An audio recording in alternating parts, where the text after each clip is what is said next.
요!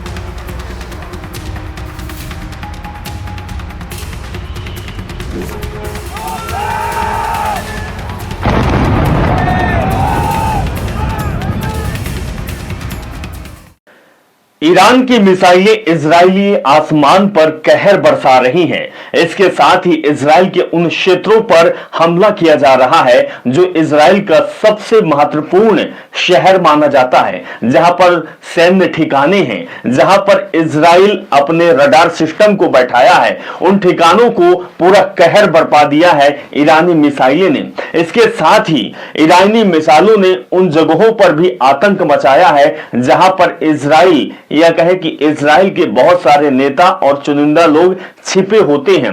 उन जगहों की तस्वीर आपको दिखाएंगे और बताएंगे कि क्या हाल है। इसके साथ ही आपको बताएंगे कि IRGC ने अमेरिकी जो एक अंडर वाटर ड्रोन से उसके सेफशिप विष्णु को, यानी कि उसकी सबसे बड़ी जहाज को टारगेट किया है और उसमें अटैक किया है। लेकिन बड़ी बात यह है कि उसमें 15 भारतीय शामिल थे, यानी कि 15 भारतीय उस जहाज में सवार थे। उनका क्या हुआ इस खबर में जिक्र आपको करेंगे।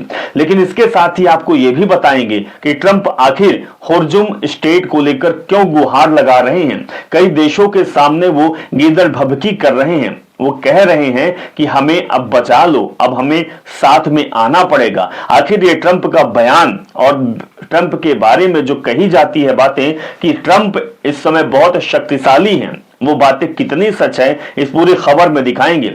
इसके साथ ही आपको ये भी दिखाएंगे कि जो अमेरिका का हिस्सा है जहां पर अमेरिकी लोग बसे हुए हैं, ईरानी मिसाइलें गिरती है लेकिन वो नाच गा रहे हैं। आखिर नाचने गाने की वजह क्या है, खुशी क्यों मनाई जा रही है जिस जगह पर मातम मनाई जाए, क्योंकि लोगों का नुकसान हो रहा है। इन सभी खबरों का जिक्र करेंगे और इसके साथ ही आपको बताएंगे कि जो आज इजराइल और ईरान का युद्ध चल रहा है, आज की रात कैसे होने वाली है, या फिर कहें ये रात जो बीती है वो कैसी रही है। इन सभी खबरों का जिक्र करेंगे। नमस्कार, मैं हूं अभिषेक तिवारी और आप देख रहे हैं द लाइव टीवी।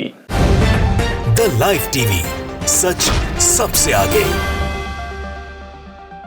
ईरान की मिसाइलें इजराइल को किस तरीके से तबाह कर रही हैं, ये पहले आप तस्वीर देखिए कि किस तरीके से इजरायली आसमान पर कहर कर ये मिसाइलें टूट रही है। और सबसे बड़ी बात है कि इजराइल का ये सबसे most important city of the Israel कहा जाता है, क्योंकि इन जगहों पर इजराइल के सैन्य ठिकाने हैं और इन्हीं जगहों पर इजराइल के बड़े बड़े रडार सिस्टम भी लगे हैं।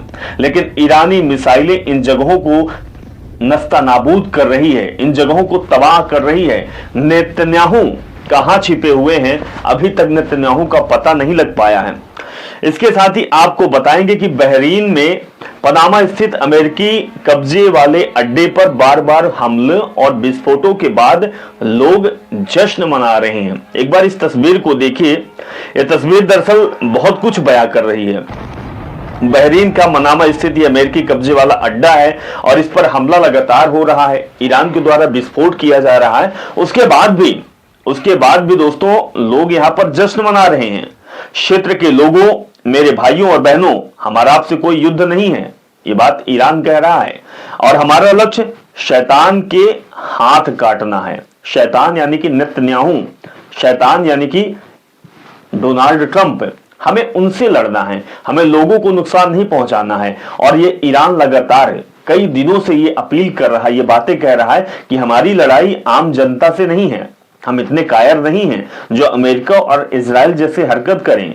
क्योंकि आपको भी पता है, हमने आपको कई बार बता चुका है कि अमेरिकी जो मिसाइलें हैं और इजरायली जो मिसाइलें हैं वो उन जगहों पर अटैक करती हैं जहां पर छोटी छोटी मासूम बच्चियां हैं, पढ़ाई कर रही हैं। 100 से ज्यादा बच्चियों को मारा गया। लेकिन ईरान कह रहा है कि हम इतनी कायरता नहीं दिखाएंगे, हमें लोगों से कोई झगड़ा नहीं, हमें शैतान के हाथ काटना है। नेतन्याहू को हमें सबक सिखाना है, हमें डोनाल्ड भैया ट्रंप को सबक सिखाना है, हमें आम लोगों से नहीं। इसीलिए सोचिए कि जिन जगहों पर अमेरिका के लोग रह रहे हैं वहां पर अटैक होता है, वहां पर हमला किया जाता है और वहां के लोग नाचते गाते हैं, खुश हो रहे हैं। ये बहुत बड़ी बात है। दरअसल ये असली युद्ध को यही है।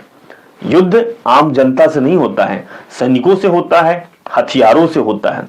इसके साथ ही ये भी देखिए कि ट्रंप की गुहार, ट्रंप अब खिसियानी बिल्ली जैसे खंभा नोच रहे हैं। अभी ललमुहा बंदर बनकर घूम रहे थे, अब वो खंभा नोचने का काम कर रहे हैं। अब उनका तेल पानी बंद हो रहा है, अब उनको उम्मीद जो उनकी थी वो खत्म सी हो रही है। इसीलिए डोनाल्ड ट्रंप कह रहे हैं, ट्रंप की गुहार दे रहे हैं कि होर्जुम में अकेले नहीं लग रही नैया पार, अब सब मिलकर आओ मेरे यार। चीन के पास जा चुके हैं, रशिया के पास जा चुके हैं, फ्रांस के पास जा चुके हैं, लेकिन कोई आगे नहीं बढ़ रहा है, क्योंकि मालूम है कि दो मुखा बयान देता है, ये दो मुखा सांप है, ये किसी को भी डस लेता है, एक बयान करता है फिर कभी भी डस सकता है, किसी का सगी नहीं है। अमेरिका का इतिहास रहा है कि अमेरिका कभी किसी का सगी नहीं रहा है। अमेरिका चाहे वो अफगानिस्तान हो, चाहे वो पाकिस्तान हो, चाहे वो रशिया हो, चाहे फिर बांग्लादेश हो, चाहे वो भारत भी हो, चाहे वो जो आपने देखा कि फिलिस्तीन में किस तरीके का हुआ, यमन की बात करें, चाहे वो बात करें गाजा की बात करें, चाहे यूक्रेन की बात करें, ईरान की बात करें, इराक की बात करें, किसी भी देश का कभी सगी नहीं हुआ। हिरोशिमा नागासाकी की आपने कहानी पढ़ी है, आपने देखी है कि किस तरीके से वहां अभी भी आलम है। यह अमेरिका है, अमेरिका इसी तरीके का करतूत करता है।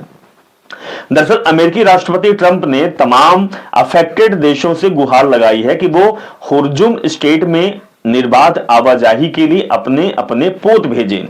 दिलचस्प बात यह है कि इसमें उन्होंने चीन का नाम भी लिखा है, जो ईरान के साथ खड़ा है और अमेरिकी प्रतिबंधों के बावजूद ईरान का 80-90% तेल भी लेता रहता है, यानी चीन। अब चीन या फिर रशिया ये ईरान का साथ दे रहे हैं और सुपर पावर बनने के लिए चीन भी लड़ रहा है। अब प्रत्यक्ष लड़ाई तो चीन भी लड़ रहा है, रशिया भी लड़ रहा है। कुछ को मालूम है कि ये अमेरिका है, ये सिर्फ अवसर देखता है, ये मौका परस्त व्यक्ति है और ये देश है, ये कभी किसी का सगा नहीं होता।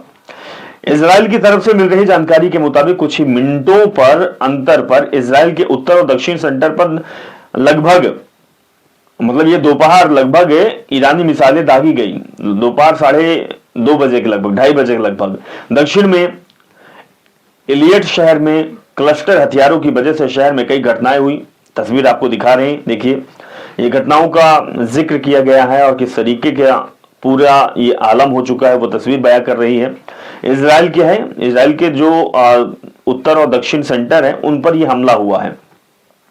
ये भी एक तस्वीर देखिए, ये तस्वीर देखिए और इसके बारे में हम आपको बताते हैं। देखिए पहले किस तरीके से आसमान में मिसाइलें चीर रही है आसमान को और जमीन पर गिरती है तो खंडहर में तब्दील कर देती है। यह अमेरिकन जहाज सेफ शिप विष्णु है जो आप तस्वीर में देख रहे हैं। दरअसल इराक के उस कसर नाम की जगह है जिसे IRGC ने अंडर वाटर ड्रोन से उड़ा दिया है। देखिए किस तरीके से उड़ाया गया है। जिस वक्त यह ध्वस्त हुआ इसमें 15 भारतीय भी इसी जहाज में मौजूद थे।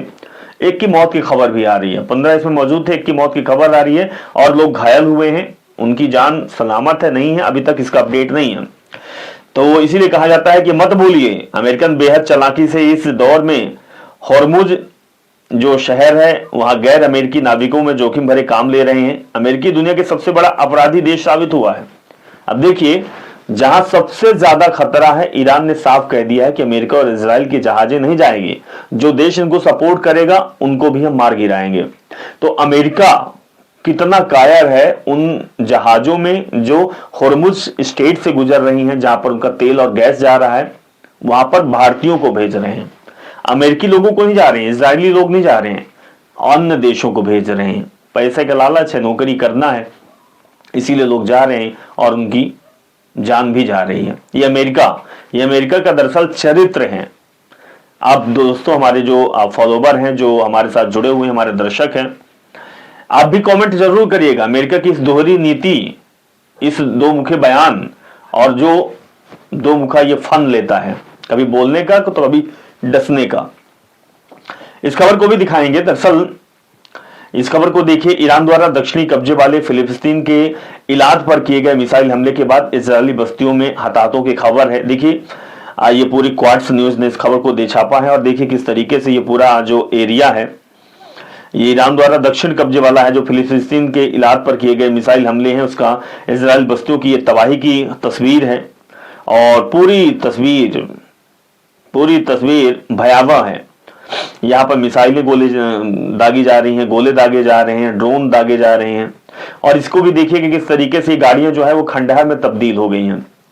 दरअसल ज़योनी इलाके के उत्तर से हिजबुल्लाह और ईरान के संयुक्त हमले के बाद इजरायली हालातों की खबर है। जो तस्वीर, जो ये गाड़ियों का खंडहर और ये जो मातम का पूरा माहौल बना हुआ है, ये ईरानी अटैक और हिजबुल्लाह जो दोनों संयुक्त रूप से मिलकर ज्वाइंट वेंचर द्वारा ये हमले कर रहे हैं, युद्ध को लड़ रहे हैं, उसकी तस्वीर है। इस खबर का जिक्र करेंगे। बगदाद में अमेरिकी दूतावास पर हुए ड्रोन हमले में इजरायली निर्मित RPS-42 रडार को भारी नुकसान पहुंचा है, जो मिसाइलों, छोटा प्रक्षेपणों और ड्रोनों को रोकने के लिए डिजाइन की गई अमेरिकी SAM प्रणाली का हिस्सा है। इस हमले के कारण लक्ष्य की पहचान करने और उसे भेदने की प्रणाली की क्षमता में 40% की कमी आई है। यानी कि जो देख रहे हैं, जो लक्ष्य को भेदने वाली चीजें हैं, रडार सिस्टम है, वो खत्म होता जा रहा है और अमेरिकी जो दूतावास है वहां पर ड्रोन से हमला किया गया। बगदाद का एरिया है, बगदाद में ईरान युद्ध के पहले 2 हफ्तों में ही अमेरिकी सैनिकों को भारी नुकसान उठाना पड़ रहा है। ईरान से जो हफ्ता, लगभग 2 हफ्ता हो गए, 14वां दिन है, 14 दिन हो चुके हैं और इस युद्ध में अमेरिका और इजराइल को बहुत ज्यादा नुकसान हुआ, जिसमें से हम कुछ बात करेंगे। 13 अमेरिकी सैनिक शहीद हुए, 200 से अधिक अमेरिकी सैनिक घायल हुए हैं, 10 अमेरिकी सैनिक गंभीर रूप से घायल हुए हैं। ये वो सैनिक है जो कभी अभी मैदान पर खुलकर नहीं आए हैं, क्योंकि अभी तो मिसाइलों से अटैक हो रहा है, लेकिन जिस दिन ये मैदान पर आ जाएंगे तो कितना भारी नुकसान होगा ये वो समय ही बताएगा। ईरान द्वारा किए गए सीधे हमलों का असर अभी अभी इजराइल के एलियात शहर पर पड़ा है। ये जो तस्वीर आप देख रहे हैं, जो ये फ्लाईओवर देख रहे हैं, ये एलियात शहर है और यहाँ पर इजराइल की जो ड्रोन है, ये मिसाइलें हैं, वो इस एरिया को तोड़फोड़ मचाई हैं। इसको देखिए, ये कुछ सैनिक हैं, घायल हैं और इनको पकड़ते हुए लोग दिखाई दे रहे हैं इस फोटो में। दरअसल ईरानी हमलों में घायल हुए 19 अमेरिकी सैनिकों को आज सऊदी अरब से जर्मनी ले जाया जा रहा है। इस युद्ध में अमेरिका जो है वो बहुत बुरी तरह से फंस चुका है। अमेरिका की कूटनीति काम नहीं आ रही है और अमेरिका के 19 सैनिकों को सऊदी अरब से जर्मनी ले जाया जा रहा है, जो हम आपको ये वीडियो देख रहे हैं।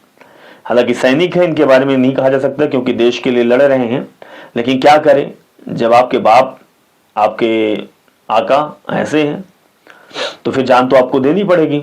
वही चल ही रहा है। ईरानी हमलों में घायल 19 अमेरिकी को ये जर्मनी के रास्ते जो है, अरब के रास्ते जर्मनी ले जाया जा रहा है। इसको देखिए, ये बिल्डिंग जो है पूरी खंडहर में तब्दील हो रहा है। सैनिक भी हैं और यहाँ पे कुछ लोग भी हैं।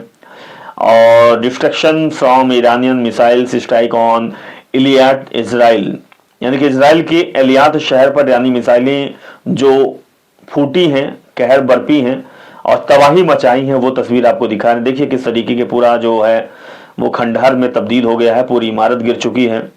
और कुछ ही इजराइल जस्ट नाउ और कुछ ही समय के पहले की तस्वीर आपको दिखा रहे हैं। देखिए घर के अंदर पूरी तोड़फोड़ हुई है, पूरा सामान बिखरा पड़ा हुआ है। ये दरअसल घर में तोड़फोड़ नहीं हुई है, इजराइल में हुआ है। इजराइल इसी तरीके से बिखर पड़ा हुआ। और ये ट्रंप ने दावा किया है, ये कुछ ही समय पहले किया है कि ट्रंप ने दावा किया है कि उन्होंने ईरान की सैन्य क्षमता को 100% नष्ट कर दिया है। लो, फिर जवाब दे दिया ये। भाई ट्रंप तो क्या करके मानेगा? फिर जवाब दे रहा है कि 100% जो है वो ईरान की क्षमता को नष्ट कर दिया है। इजराइल की तबाही है, तुम्हारी तबाही है। तुम गीदड़ भभकी से अभी भी बाज नहीं आ रहे हो। इतने लताड़ खाने के बाद तो बड़े बड़े शांत हो जाते हैं। एक्सेप्ट कर लो कि तुम्हारी हालत खराब हो चुकी है, पस्ता हो चुकी है, तुम रोड पे आ चुके हो। और रोड पे भी नहीं आओगे, रोड पे आओगे तो ईरानी जो मिसाइलें ड्रोन है तुम्हें उड़ा देंगी। लेकिन तुम इतने कायर हो, इतने तुम लफाज हो भाई डोनाल्ड ट्रंप। तुम प्रेसिडेंट कहां से बन गए? तुम्हारी नसीब कितनी अच्छी है कि तुम सुपर पावर अमेरिका का प्रेसिडेंट दूसरी बार बन गए हो। तुमको पता नहीं है कि तुम क्या बयान दे रहे हो। कभी ईरान से जीत गए हो, 4 दिन पहले बोला था कि ईरान से हम जीत गए हैं, हमारी जीत हो गई है। फिर बोला कि ईरान हमसे समझौता कर रहा है, युद्ध विराम हो रहा है। फिर तीसरी बार बोलता है कि ईरान हमारे सामने नतमस्तक हो चुका है। चौथी बार बोलता है कि ईरान की जो नई सराका बने हुए हैं वो हमें मंजूर नहीं है। आज बोल रहे हैं कि हम 100% ईरान की क्षमता को नष्ट कर दिए हैं। ये 20 मिनट पहले 26 मिनट पहले की तस्वीर दिखा रहे हैं। ईरान ने इजराइल पर भारी मिसाइल हमला दागा है। 5 मिसाइलें तेल अवीव पर गिरी हैं और तेल अवीव का हाल आप देख ही रहे हैं, कैसा हाल हो चुका है। इजराइल का ये हृदय कहा जाता है, हृदय को छलनी कर दिया है और ट्रंप बयानबाजी से रुक नहीं रहे हैं। ये अपने बाप के सगी नहीं है तो नेतन्याहू के क्या होगे। इस खबर को देखिए, Iranian missiles fragment impact central Israel, यानी कि ईरानी मिसाइल का एक टुकड़ा है जो मध्य इजराइल में गिरा हुआ है। लो, ट्रंप बोल तो रहे थे आपकी क्षमता को खत्म कर दिया है, क्षमता खत्म हो गई 100%। तो ये बचा कहां से जो ये लगातार तेल अवीव का हाल देख रहे हैं, ये मौजूदा तस्वीर देख रहे हैं, ये मध्य इजराइल की है। लो और आगे दिखा देते हैं, सीरिया के ग्रामीण इलाकों में स्थित अपने ठिकानों से अमेरिकी सैनिक इराक के एरबिल प्रांत की ओर पलायन कर रहे हैं। ये उल्लेखनीय है कि एरबिल में स्थित अमेरिकी ठिकानों पर भी भारी बमबारी हो रही है। लो, हर जगह बमबारी हो रही है और तुम बोल रहे हो कि हम 100% जो है वो ईरान की क्षमता को खत्म कर दिए हैं। ये दरअसल अमेरिका इतना गंदा है और इतना खतरनाक भी है। ये कहते हैं ना कि आस्तीन का सांप, ये आस्तीन का सांप है, ये किसी का सगा नहीं है। ये कब किसको डस देगा कोई नहीं जानता। इसको भी नहीं पता है कि कब इसको डसने वाला है, कब इसके गले मिलने वाला है। और एप्स्टीन वाले हमारे भाई साहब भी हैं, हमारे सराका भी हैं, वो भी इनके बहुत बड़े फ्रेंड हैं। ये बहुत गले मिलते हैं, चुम्मा चाटी करते हैं। और ये भाई नेतन्याहू का सगा नहीं हुआ, युद्ध करवा दिया, ईरान का साथ मांग रहा है। ये कर क्या रहा है पता नहीं, ये सिर्फ स्वार्थी है। इसको स्वार्थ चाहिए, इसको डॉलर चाहिए, इसको साम्राज्य चाहिए और ये सुपर पावर को मेंटेन रखे। ये दुनिया को कंगाल कर दे और अपने अमेरिका को मजबूत कर दे। इस बार तो अमेरिकी भी बाहर आ चुके हैं, लेकिन ये चाहता है कि डॉलर अमेरिका में घर बैठे छापे। दिमाग लेना है तो ये भारत से लोगों को ला ले, कंपनियां चलानी है बड़ी बड़ी तो भारत के लोगों से चलाए। और नशा देना है, चाहे फेसबुक हो, यूट्यूब हो, इंस्टाग्राम हो, गूगल, सब कुछ इसी का है। और ये लोगों को नशा दे रहा है, लोग इसमें लगे हुए पागल हुए नहीं। ये डॉलर छाप रहा है। ये अमेरिका किसी का सगा नहीं है। अब इसमें ईरान के साथ लड़कर तेल में भी यही कर रहा है और नेतन्याहू को समझ नहीं आ रहा है। समझ आने लगा है लेकिन अभी वो बिल में छिपे हुए हैं, क्योंकि युद्ध का आगाज तो उन्होंने किया है। करोगे क्या अमेरिका को बाप बनाकर? फादरलैंड वाले, अब फादरलैंड की बैंड बज गई, मदरलैंड की बारी है। देखना कि होगा क्या, कमेंट कर आप बताएं। लेकिन इजराइल तबाह हो चुका है, ईरान लगातार और मजबूत होता जा रहा है, अमेरिका लगातार गिरता जा रहा है, उसको पता नहीं कि क्या बोल रहा है, उसकी क्या रीति है, क्या नीति है, सब कुरीति में बदल चुकी है। नमस्कार।